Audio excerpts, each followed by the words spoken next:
welcome to Turn the Page, the official podcast of the Syosset Public Library.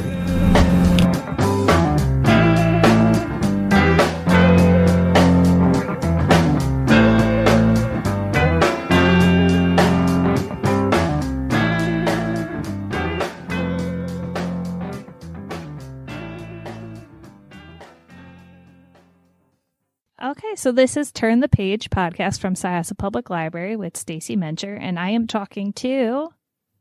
It's Gillian McAllister here from the UK. And we're here to talk because I just finished reading your US debut, The Good Sister, which I didn't know until today when I was looking up some stuff, that it's under a different name. It's under, No Further Questions in England? That's right. It has two titles. That's really cool. I was when I read that, I was like, wait, is this another book? And I'm like, oh, no, it's the same book. No, it's the same book. Yeah, I think it's just different markets. So in America, I think they want to emphasize the sister relationship because that's really what it's about. Whereas in the UK, I've got this sort of legal theme with my titles. Oh, that's really cool. Because I looked up your other books. I put them all as to read on Goodreads because I loved this. I was talking about it before. We do a title swap here at our library where we recommend titles, and I was like, I'm currently reading this because I'm about to interview the author, but I love it. And, thank you. And that's so nice to hear. Two people I know, in real life on Goodreads, two friends of mine are like, yeah, I'll read it too. And I'm like, yes. Oh, that's so kind. Oh, you're welcome. So how did you get the idea for this book? Well, a lot of my friends and family were sort of having children, and the question of who they left their child in the care of when they went back to work or they went away seemed to loom quite large, quite rightly so. And I suddenly thought, if the worst happened, but not only that, but your child was in the care of a family member, I just thought that was such an interesting scenario. And who would you trust and who would you believe? Yeah, I say that as I am in pending motherhood. And I have a sister who has a child as well. And I'm just like, oh my God, what would happen if I went away? And just the characters, you flesh them out so nicely that as I'm reading them, I'm like, oh my God, I couldn't put it down. I'd say I couldn't put the book down, but I was reading it on an e-reader and I just kept swiping oh my gosh, this is, and I really could relate thinking wise to Martha of how throughout the time she's is she innocent, is she guilty, about her own sister Becky, and I was just like, wow, would I, now it makes me feel would I leave my future child with my sister? Maybe. Yeah, you're brave reading that with impending motherhood. I had a coworker be like, oh my God, and I was like, it's really not that bad. I don't know why you think it's a small part of the book. It's so much more than that. And then I said it, for some reason it reminded me, because it's the trial that you go through and with the witnesses for the defense and prosecution. I was like, I feel like I'm reading a Law and Order episode, and the credibility and how one builds it up and then the other one shreds it. I was like, I love this. Yeah, I mean, really, it's about relationships kind of almost put under the lens using a crime in a courtroom, isn't it? And the pitch is very dark, but actually when you read it, hopefully it's done sort of empathetically and it's not gratuitous. Oh no, I definitely think it's done that way, because even reading other reviews than my own, I was just like, it's not oh, this is what happened, let's dissect all of this. It's so much more. And I didn't expect it, but I liked it. I was just like, oh, because I like reading thrillers. I'm like, all right, let's do this. And then reading it, I was like, oh my gosh, whoa. So I can't describe it without spoiling the book. I know people haven't read it. I sort of try and take the elements of the thrillers that are interesting, but also elements of women's fiction that I like to read that are interesting, and sort of do both. So hopefully what you end up with is a sort of a fast-paced book that's also moving, and the characters are fleshed out, rather than sort of in some thrillers you can get a lot of stereotypes. So I kind of wanted to take elements from both genres. Oh, well, you did it beautifully. Let me tell you. Thank you. You're welcome. And I was wondering, because I read a little bit about you, but because you said you had a legal aspect to your previous books, what is your legal background? So I was a lawyer. So I went to law school and qualified as a lawyer in 2015. And I practiced until just the November just gone. So yeah, I was a fully fledged lawyer. Oh, wow. That's really cool. So like you bring aspects from when you used to practice, like for some of the stuff in your books? Yeah, a little bit. And I think I've just spent quite a lot of time at law school where you study so many cases, and all cases that established a big part of law are really interesting and quite strange often. And like my partner is a lawyer and I spend a lot of time with lawyers. And I think when you sort of spend time with them and you like each will have like your own take on like a news story or controversy in the news, I think that really helps to inform my fiction. And I mean, really like law is just crime, really. Like there's such a big crossover between the two, and then there's a lot of like ambiguous laws, like in particular with the good sister, you just don't know with the evidence what truly happened. And I was sort of interested in that sort of exploration of where is the truth in all of this. Like the prosecution, like you say, they set up the story and the defense knock it down, but what actually is the truth? Yeah, I feel like I can't stop gushing about your book. But that's so kind. Because it pulls you in from reading it, like just being like, oh my God, this is what happened. Like I kind of thought I'd be introduced to that aspect, like you like a lead up, the event happens, and then the aftermath and trial, and it's like, no, this already happened. We're finding out the truth, which is really fun to read and to try to guess, because I could see how some people would say that the ending could be predictable, but I didn't think so, because you took us through loops of like, could it be an accident? Could it have been murder? Could it have been her? Could it have been someone else? Like what's going on that night? And to try to find that truth of what goes on. And it just makes you think when people say like, there's always three sides to a story, like this person's side, the other person's side, and the actual truth. Yeah, exactly. And really, it was sort of an exploration of the extent to which the justice system does really get at the truth.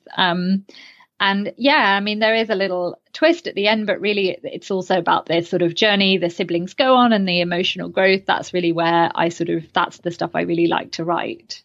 Oh, nice. Do you like reading that type of stuff?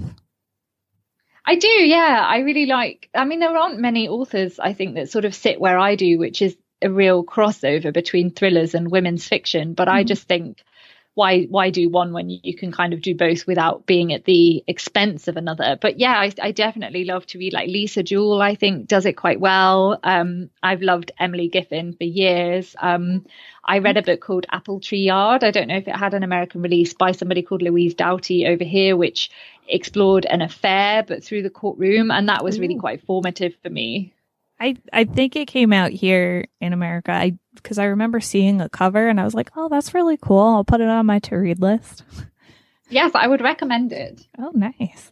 Because that you brought up writing the crossover of women's fiction and thriller. I really liked how with this book, when you talk about motherhood and all the things that encompass it, there's two things that pop out to me as I was reading some reviews to just see what else other people thought of the book, of when Martha's with her mom and they're talking about like what happened and what's going on with the trial.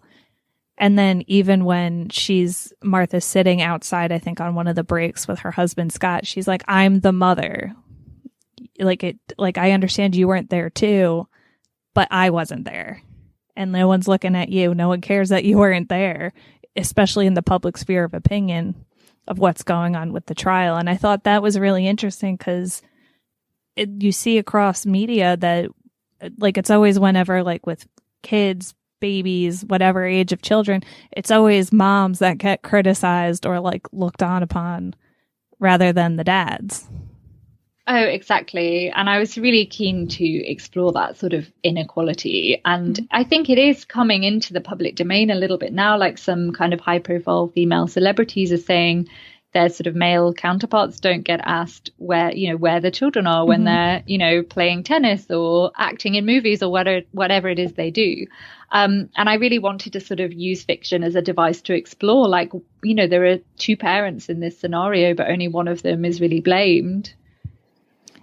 And I definitely think it's a great book discussion book that you wrote, because there's so much you could talk about, starting with just that and going into everything else that happens with how the whole Blackwater family is affected, how the individual units in that family of Scott and Martha, or even Becky and her ex Mark, like it's all very interesting.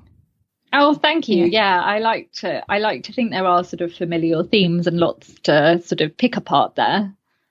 Oh, nice. So did this book take you long to write? Probably about 9 months. So not too long. I'm under contract now, so I do write to a deadline, which helps. And especially now I'm full time, I sort of have oodles of time to be able to think over my plots and rewrite and all of that. So yeah, not too long, about 9 months. To me, that seems really fast. I also don't write though. But that's really cool. Are you working on anything now? I am. It's a novel about a family who are split across witness protection when one of their children witnesses a crime. Oh, wow. Oh, yeah, it's the same kind of, it's not the same at all as The Good Sister, but it's similar in that it uses the crime to put pressure on familial relationships and sort of put them under the microscope. Oh, well, is that going to be in the US too, or just like Britain? We'll see. I mean, the US is publishing The Good Sister, which is my third title in the UK. And the novel that I'm currently working on is my fifth in the UK, because the UK is slightly ahead. So we'll see we'll see.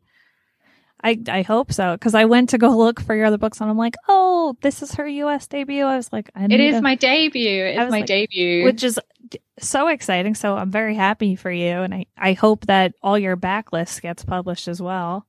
Oh, thank you. Aside from That's me very going kind. on Kindle. But I just, because they're so interesting, because I quickly looked up brief summaries of them, and they pull you in from the summary. And I'm just thank you. I try to sort of start the book at the latest possible point, almost. Like you say, I could have sort of written myself into the crime in The Good Sister, but then I thought, why not start when it's happened and get to the emotional heft straight away? But it's definitely, I'm excited because and the titles too. Do you come up with the actual title? For this one, because you had the two, did you come up with both? No, so I came up with No Further Questions with the help of my UK publisher, and then I brainstormed with my US publisher, and then they came up with The Good Sister, which I think is just perfect. Yeah, because it definitely makes you, comparing the two titles, I would think one is more of one than the other. Like No Further Questions, be like, oh, okay, legal thriller, got it. And Good Sister, and it is more than a legal thriller in some ways. They're tricky to name because they do sit in between the two genres. But it's cool. And did you choose the book covers as well? No, so you get pretty much. Let's say the publisher will instruct their art team to come up with a cover, and then they ask the author for feedback on what they think. But my publisher Putnam at Penguin US just knocked it out of the park. They sent this straight over exactly as it is, and I was like, that's amazing. I just love it so much. It's so evocative. It is. For listeners, the cover is it shows like a little rocking horse, and it's got creepy tones. It's very cool. I recommend listeners look it up, put it on your to read list for sure. Check it out at our library. We have 2 copies because we just got another one. I was really? Yeah, because I'm going to make it a staff pick when we take it off new. But I will. Thank you. Oh, you're welcome. Because I like something that you could get into and get involved, like books you don't want to put down. Of course, that's the ultimate reading experience, really, isn't it? Okay. So, is the book? It's also available as an ebook currently? Well, I would say, yeah. Right. Are you going to do an audio? Yes, there is audio on Amazon US, yes. Oh, wow. That's cool. Do you read it, or is it a different narrator? It's a different narrator. I would be a terrible audiobook reader. That's cool. Oh, I'll look into that, because I have a long commute, so I'll listen to audiobooks as well. Oh, yeah. Fun. No, that's such a good use of time. We're so privileged, aren't we? Like I listen to podcasts while I do housework, and I just think it's so much better than it was 10 years ago. Because now that I've done that, if I'm driving or like doing like errands around the house, like cleaning or something, I'll listen to it and I'm like, what did I do before? As listening to podcasts, I'm kind of just, or that I'm like, oh, I must have put music on or just listened in silence doing like cleaning my kitchen. I know, or something like that. I know. It's so much better now. Like there's almost infinite amount of interesting listening material out there. Oh, definitely. And I like my husband listens to them all the time, and now he's starting to get into actual audiobooks, so I'm really happy. Oh, I bet. There's nothing better than discussing a book with someone. Yeah, because I was telling him how I'm going to interview, and he's like, oh, what's the book about? Like, I saw you reading it before, but you kind of like, you know, you seemed very invested in it. He's like, oh, interesting story. Like, maybe I'll read this. And he mostly reads like fantasy, science fiction. So I'm like, yes, you're coming to the dark side. Come over to read thrillers. Yeah, because they're fun. I know I'm not the only one on our staff or even of patrons and readers. So thank you for writing something awesome. Oh, you're most welcome. The pleasure was all mine. I'm trying to think of what else. So I saw that you are somewhat active on Goodreads yourself. Do you prefer like readers to contact and tell you how amazing everything is on there to contact you? Or is there like, do you have a web, I know you have a website, but like a little contact thing on that for readers if they want to gush? Yeah. So there's a contact me form on my website, and like you say, I check my Goodreads and I read the messages, and I'm also on Twitter and Instagram as @Gillian M Author, and I'm on Facebook. If you just search Gillian McAllister Author, you'll find me there. Oh, nice. Okay, because we'll definitely tweet you when we post this. I was about to say, yeah, it's a podcast. For a second, I was like, what am I recording right now? It all blurs into one. It does. And I was talking to a coworker about this because in the book, when like the characters are texting one another or referring to stuff, they use WhatsApp. Is that really popular? Oh, yeah. Is that not so popular in the US? No, it's like if people have relatives abroad, they'll use it. Or if someone's traveling abroad, it's really good to text or communicate that way. But we mostly just use normal texting. Oh, wow. No, almost everything I do is on WhatsApp these days. That's so interesting. There's slight differences when you publish a book in the States. Because I realize I know WhatsApp because I used to use it, but I mostly stay in the States. So I'm like, oh, I just, use my text on my iPhone. Oh, how funny. The things you learn. Yeah, but that's really cool. And I liked reading like some of the stuff because I knew it took place in England. And I was like, oh, like I know this. Like to familiar words. And when I was like, oh, takeaway. I know that. Oh, how funny. Yeah, it was really interesting being copy edited in the US because you realize that, oh, yeah, it's takeout in the US and it's like a trunk of a car and not a boot and all of that. It's fascinating how we speak the same language but slightly different. Yeah. Was that like, were there certain things that you didn't like fully realize about that when you were being edited for the US debut? No, totally. Like, I didn't realize that Easter eggs are not so much of a thing in the States. Like, we have like a hollow chocolate egg here on Easter Sunday, like probably the size of like a pint glass. But it's chocolate and hollow, and you don't have those so much there. No. So I changed it when Becky ate a whole Easter egg in bed, and my editor was like, "But an Easter egg is just a little egg," and I was like, "Oh no, like it's a huge chocolate thing." And I recently sent her one, so she's now had an Easter egg. Oh, nice. Yeah, because we usually have like the chocolate hollow bunnies, at least that's here. Right. Yeah. So I didn't even realize that some of the differences. So yeah, it's fascinating, really. Oh, that's really cool. So this new book that you're working on, is it also going to take place in England? Yes, it is in England. So the family that go into witness protection are in the Lake District, and the family that stay out of witness protection are in London. And really, it's about the bond you have with your family and how, if you're supposed to start your life again and never contact anyone from your old life, how difficult that would really be in 2019 with the internet and Instagram and all of that. Yeah, it's very easy to, at least online, to find someone because very few people are off the grid. But that's no, really exactly. Cool. And I find that that's going to probably be like a very relatable read for people. I hope so. Really, it's about so the daughter in the book sees a crime through a window, and it's about the aftermath of that, really, and how she ends up in witness protection with her family. But it's because of something that she never even wanted to see. She just saw by accident, and then she did the right thing and she told the police, and then their life kind of spirals out of control as a result. Oh, wow. I was like, you got me hooked. Again, because when you first saw it, I was like, oh, I like this. Like, what? Witness protection? That's really cool. So when you write your books, do you do a lot of research onto certain stuff or not a ton of research? I do quite a lot. So I did go to a couple of trials in researching The Good Sister because I wanted to write a courtroom drama where the language was authentic and, you know, there is a lot of drama in the courtroom, but I also wanted to show the sort of mundaneness of it and how, you know, the court ushers are doing the same thing day in, day out. And when I was watching this trial, two of the court ushers were talking about which crisps were in the nearby vending machine in the cafeteria. And I just thought that was such an interesting kind of detail because you don't realize that it's these people's jobs when you feel like it's like life and death for you. Yeah. Because you get like swept up in the drama of what's happening.